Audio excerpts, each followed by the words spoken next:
પ્રભુ ઈસુ ખ્રિસ્તના નામમાં આપ સર્વને પ્રેમી સલામ। અગાઉ 12મા અધ્યાયમાં 1 થી 17 કલમમાં આપણે ખ્રિસ્તી જીવનની દોડ વિશે જોયું, જે શીખવે છે દોડ ચાલુ રાખો, પવિત્ર રહો અને વારસો ન ગુમાવો। દૈહિક વાનાઓને બદલે આત્મિક વાનાઓ પર ધ્યાન આપો। આજે 18 થી 29 કલમમાં સિયોન અને સિનાઈ પર્વતનો તફાવત જોઈશું। સાથે સાથે ભૂકંપ શું દર્શાવે છે તે પણ જોઈશું। અહીં ખ્રિસ્તી જીવનની દોડની વાતોને લેખક આજના અભ્યાસ દ્વારા વધુ સ્પષ્ટ રીતે સમજાવે છે। 18 થી 21 કલમમાં લેખક સિનાઈ પર્વત પરના ભય અને કંપારીના અનુભવ દ્વારા સમજાવે છે, ખાસ કરીને સતાવણીનો સામનો કરી રહેલા લોકોને માટે। અહીં લેખક હિબ્રુ જાતિના લોકો જેઓ સતાવણીનો ભોગ બનેલા છે તેઓને ઉદ્દેશીને લખે છે, જેઓ ઈશ્વરની કૃપાને કારણે મંદિરની રીતભાત, બલિદાનો અને મૂસાના નિયમશાસ્ત્રથી હવે દૂર છે, જે બધું સિનાઈ પર્વત સમાન છે।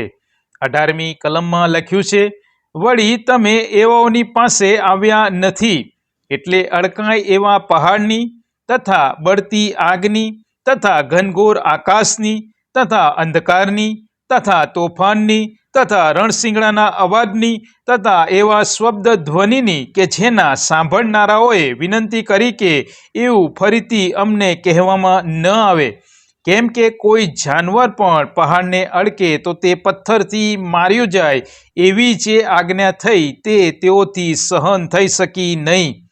અહીં સિનાઈ પર્વત એ મૂસાના નિયમશાસ્ત્રના કડક નિયમોને દર્શાવે છે, જેને કોઈ અડકી શકે નહીં। અડકે તો તે નિશ્ચય માર્યો જાય, કેમ કે તે ઈશ્વરની હાજરીથી ભરેલો એવો પવિત્ર પર્વત હતો, અગ્નિથી પ્રજ્વલિત, રણશિંગડાના અવાજોથી ઘેરાયેલો।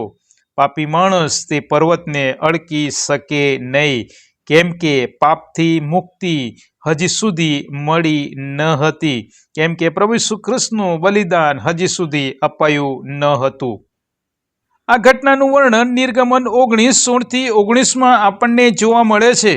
ત્યાં લખ્યું છે, અને ત્રીજે દિવસે સવારમાં એમ થયું કે ગર્જના તથા વીજળી તથા પર્વત પર ગાઢું વાદળ તથા રણશિંગડાનો બહુ મોટો અવાજ થયો, અને તેથી છાવણીના સર્વ લોક ધ્રુજી ગયા, અને ઈશ્વરને મળવા માટે મૂસાએ લોકોને છાવણી બહાર કાઢ્યા, અને તેઓ પર્વતની તળેટીમાં ઊભા રહ્યા, અને આખા સિનાઈ પર્વત પર ધુમાડો થયો, કેમ કે યહોવા તે પર અગ્નિ દ્વારા ઉતર્યા।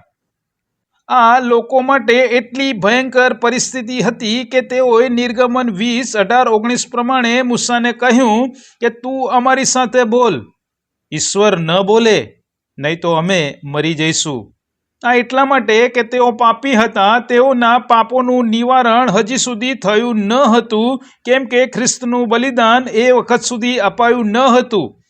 તેથી તેઓ મૂસાને મધ્યસ્થી કરવા વિનંતી કરે છે, કેમ કે જો ઈશ્વર તેમની સાથે સીધી વાત કરે તો તેઓને ડર હતો કે તેઓ ઈશ્વરની પવિત્રતાને કારણે માર્યા જશે।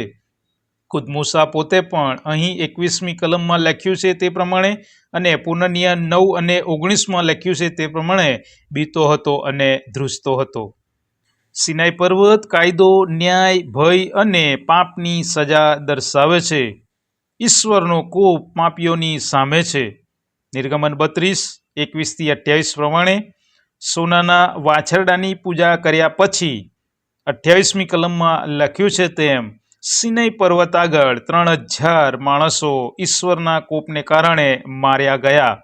તેથી હવે અહીં આગળ 22-24 કલમમાં સિયોન પર્વત વિશે જ્યાં કૃપાનો અનુભવ છે તેને ઉદ્દેશીને લેખક 22મી કલમમાં કહે છે, પણ તમે તો સિયોન પહાડની પાસે, એટલે જીવતા ઈશ્વરના શહેરની પાસે, એટલે સ્વર્ગીય યરુશલેમની પાસે અને હજારો હજાર દૂતોની પાસે, મતલબ તમે તમારા જૂના જીવનને જે નિયમશાસ્ત્ર પર આધારિત હતું, જે સિનાઈ પર્વત સમાન કોપથી ઘેરાયેલું હતું, તે છોડીને સિયોન પર્વત કે જે કૃપાથી ઘેરાયેલો છે તે પર આવ્યા છો।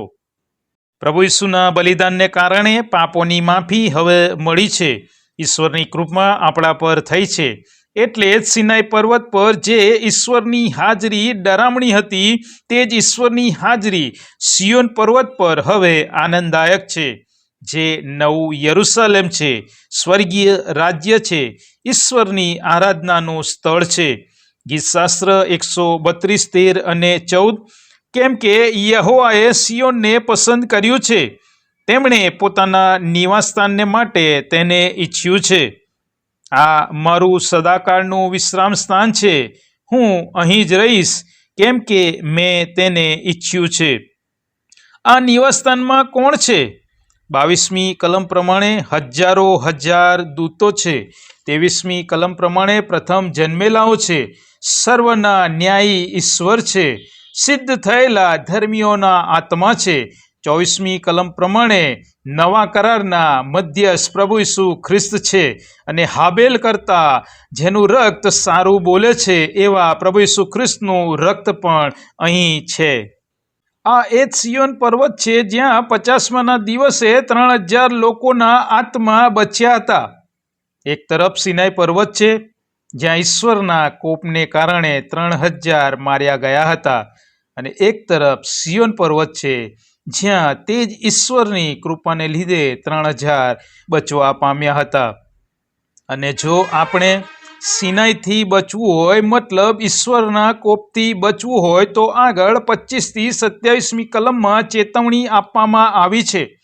25મી કલમમાં લખ્યું છે, જે બોલે છે, મતલબ પ્રભુ ઈસુ ખ્રિસ્તનું રક્ત ભૂમિમાંથી હાંક મારે છે, હાબેલના રક્ત કરતાં વધુ સારી રીતે બોલે છે, તેનો તમે અનાદર ન કરો. નિયમશાસ્ત્ર પ્રમાણે જેમણે ઈશ્વરને સાંભળ્યા નહીં, તેમને દંડ મળ્યો. તો હિબ્રુ 2:3 પ્રમાણે મહાન તારણથી બેદરકાર રહીશું તો કેવી રીતે બચીશું? તમે પ્રભુ ઈસુ ખ્રિસ્તથી મુખ ન ફેરવો તો જ તમે બચવા પામશો. આગળ 26મી કલમ પ્રમાણે તેમની વાણીએ પૃથ્વીને કંપાવી, મતલબ ભૂકંપ આવ્યો, જે હાગાઈ 2 અને 6માં ભવિષ્યવાણી કરવામાં આવી છે. ત્યાં લખ્યું છે, કેમ કે સૈન્યોના ઈશ્વર યહોવા આમ કહે છે, હજી એકવાર થોડી મુદત પછી હું આકાશોને, પૃથ્વીને, સમુદ્રને તેમજ કોરી ભૂમિને હલાવીશ. 26મી કલમ પ્રમાણે ફરી એકવાર તે જ પૃથ્વીને નહીં, આકાશને પણ કંપાવશે, કેમ કે તેમણે એવી પ્રતિજ્ઞા કરી છે. આગળ 27મી કલમ પ્રમાણે ફરી એકવારનો મતલબ કંપાયમાન થયેલી વસ્તુઓ સૃષ્ટ વસ્તુઓની જેમ નાશ પામે છે. મતલબ ભૂકંપથી અસર પામેલી વસ્તુઓ નાશ પામે છે, પણ જે કંપાયમાન થયેલી નથી તે કાયમ રહેશે. ફરી એકવારનો મતલબ કે પ્રથમ એકવાર આપણે ભૂકંપથી કંપાયમાન થયેલા છીએ. મતલબ પ્રભુ ઈસુ ખ્રિસ્તના રક્તથી શુદ્ધ થયા પહેલા જ્યારે પાપી હતા, ત્યારે સિનાઈ પર્વત પર હતા, જ્યાં ઈશ્વરની હાજરીને કારણે આપણે ભયભીત અને કંપાયમાન હતા આપણા પાપોને કારણે.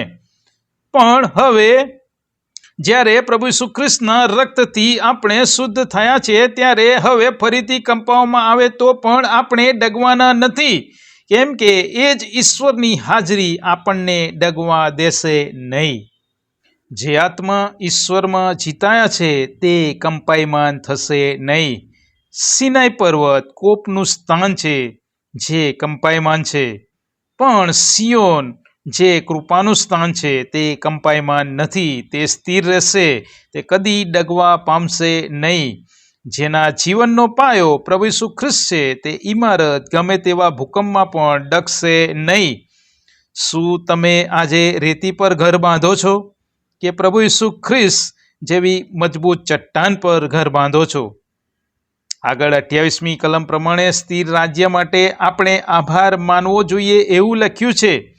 ઈશ્વરના ભય સાથે ખરા ભક્તિભાવથી જીવવું, પ્રભુની સેવા કરવી. જો એમ નહીં કરીએ તો 29મી કલમ પ્રમાણે ઈશ્વર ભસ્મ કરી નાખનાર અગ્નિ છે.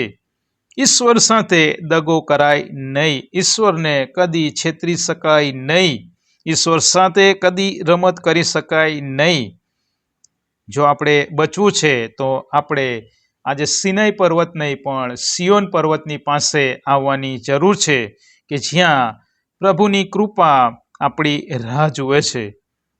પ્રભુ આ બાબતો સમજવા આપણ સર્વની સહાય કરો. આમેન.